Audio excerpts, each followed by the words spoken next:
Mamlakatimizning umum foydalanuvdagi avtomobil yo'llarida yuk avtotransport vositalarining vazn va hajm parametrlarini nazorat qilish uchun ko'chma tarozilar joriy etilgan.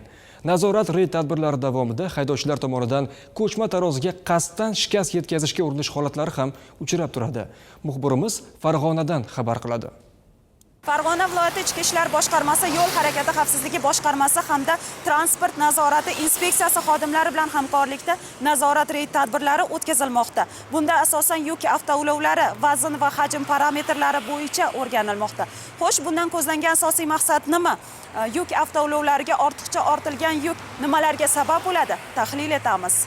Ushbu nazorat tadbirlarini o'tkazishdan maqsad viloyat hududidagi umumiy foydalanishdagi avtomobil yo'llarini umrini uzaytirish. 2011-yil 26-dekabrdagi Vazirlar Mahkamasining 342-sonli qarori ishlab chiqilgan. Ushbu qarorda yuk avtomobillarini har bir o'qqa tushadigan og'irligi belgilab qo'yilgan.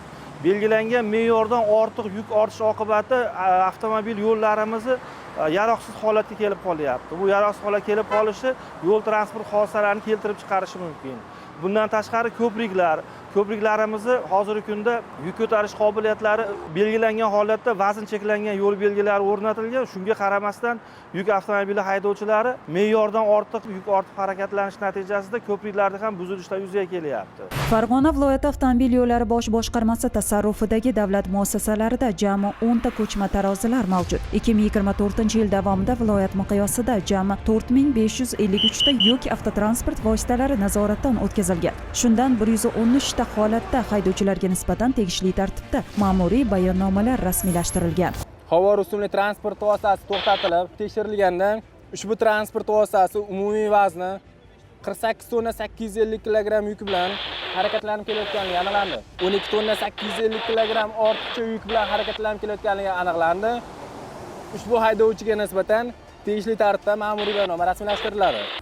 Joriy yilning shu davri mobaynida 1577 ta yuk avtotransport vositalari nazoratdan o'tkazilib, shundan 60 ta transport vositasi haydovchilariga nisbatan me'yordan ortiqcha yuk ortganligi uchun tegishli tartibda ma'muriy bayonnomalar rasmiylashtirildi. Hamkorlikdagi reyd tadbirlari davom etmoqda.